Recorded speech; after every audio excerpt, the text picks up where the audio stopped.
Right, in this section, we're going to go through what is probably my favorite clinical test. And yes, people do have favorite clinical tests if you are as sad as me and love hips as much as I do. So we're going to go through what's called the derotation test or the fader resistance test. This is really important. If there's anything you're going to remember and listen to me talking, remember this because this is vital. So the derotation test, I'll demonstrate the test first and then I'm going to talk you through it and break it down. What we do is bring the hip into full flexion and then we bring the hip into adduction and external rotation.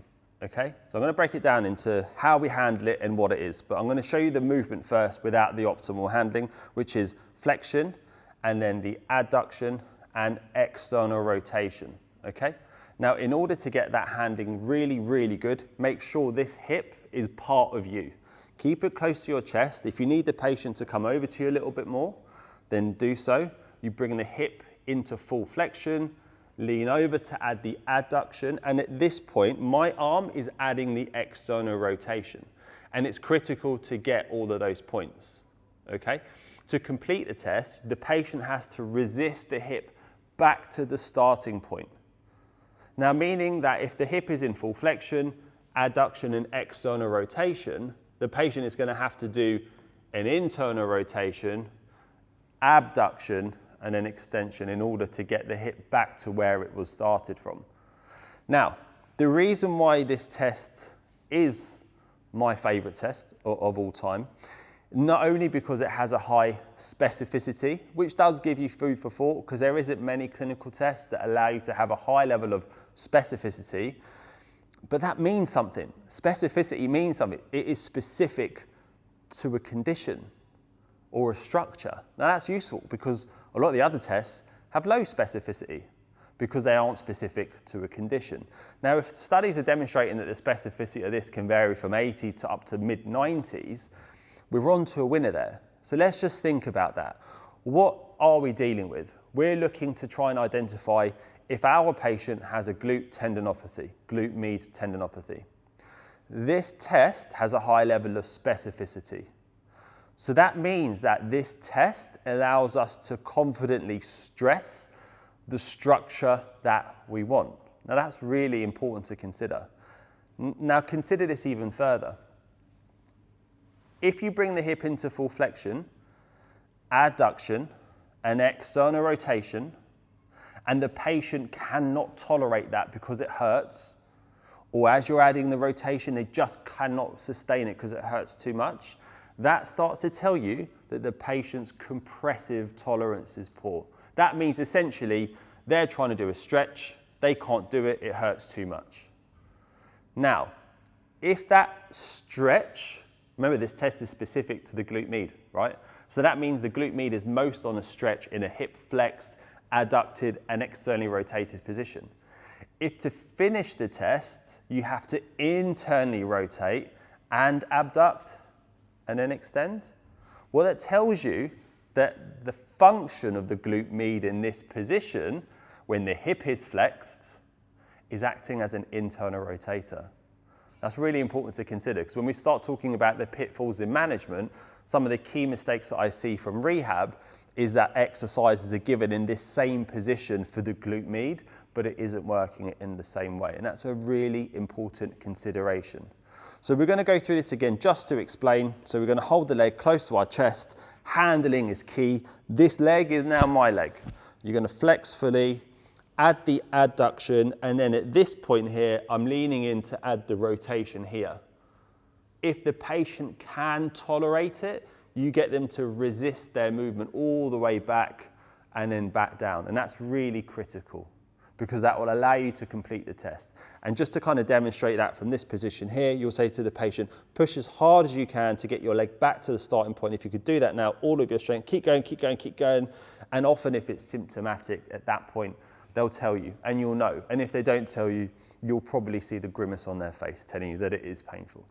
And that's a really important test and why it is one of my favorite tests. Now, even having said that, we still have to remember that we haven't at this point diagnosed anything. We haven't been able to get to that. But remember our differentials, our hip joint pathology, our FAI, our hip dysplasia, irritability, our OA, often which may present with labral, chondral or intra-articular issues, with or without a loss of range of movement. Now, all of those hip articulation, or all those hip intra-articular issues would probably be giving you pain here. We probably would be giving you pain there as well. And actually, for those who have an arthritic hip, which we said could coexist or present with that kind of same GTPS patient group, well, at this point, you may struggle to even do the test. Now, you're struggling to do the test not necessarily because of the primary pathology that we're trying to test, but because something else in the hip is stopping us from doing that. So although this test has a good specificity, you also have to be able to do it. And if you can't do it because of another thing within the hip joint, which is restricting your ability to do it, well, what does that tell us? That tells us at that point, we had a couple of hypotheses that we thought it could be, and actually at that point, we're not able to nullify or refute either one of those just yet. In this test, we're going to be talking about hip abduction resistance. Now, when we do this, it's really important to consider the fact that we're not doing this for a strength test. Manual muscle testing for strength measures has obvious flaws because we can't get data. The way that I resist it compared to somebody else is going to diminish and be different, and measuring it on a scale of 0 to 5, it isn't really sufficient when you're trying to test for strength deficits. That's not what this is for. What we're trying to identify still here is that working primary hypothesis that we're trying to identify and whether or not it is suitable for our reasoning. Now, in order to do the hip abduction, I'm going to demonstrate how we would do this. To start with, here, the patient is still a little bit too far away from me. So I'll get the patient to come on the bed a little bit closer towards me, just with there we go, like that, perfect. And then this leg, again, shock, this leg is my leg. So this leg, I've got full control of it. Now, in order to elicit the test correctly, what we want to do is bring the hip into about mid-range here. It's not physiologically efficient for a muscle in outer range to try and sustain that contraction. So if you're bringing the hip into full abduction and then telling the patient to hold it there and resisting it, it would probably be challenging for most. So you want to bring it into about mid-range. You don't want to be down here, and you don't want to get the patient from here to push up because we're already in adduction. So you want to bring it passively into about mid-range here. And often what I would say is fix somehow from the pelvis, because what you don't want to do is allow the patient to cheat by dropping into a posterior tilt, lumbar flexion, or just letting the drop of the pelvis come back like this. So you want to just keep it nice, but not too hard, just like a bit of pressure there, just to give them that feedback. Equally, if it's going to be painful, they may commonly just come into a bit of hip flexion to compensate. So from your starting position, fix with this top hand, offset a bit into extension, not too much. We're not bringing it all the way back to here, just offset a bit into extension. And from this mid-range, ask the patient to just lift their leg up. If they can sustain that against gravity for a couple of seconds, then relax, then you're starting to get a bit of an indication of that contractile tolerance. So we're getting them to just hold it in gravity, hold, and then back. Okay, so we know that they can do that now. We know that gravity and the weight of the leg can be sustained with or without pain. And then in order to see if a full stress of it elicits any pain, we'd get them to hold the leg in the air again, and then you would apply your resistance. And like I said, if you just get the patient to push against me as hard as you can, all the way, keep going, keep going, keep going, and then relax.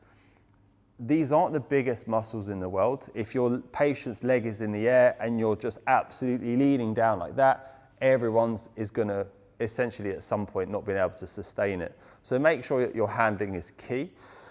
Make sure that the execution of the movement is as optimized as possible. And just to kind of summarize how we would do that, leg is close to you, pelvis is fixed, mid-range, and possibly just offset into a little bit of offset into a little bit of extension, and then start the test from there. And that will hopefully give you a little bit of insight into whether or not that patient can tolerate that level of resistance into hip abduction.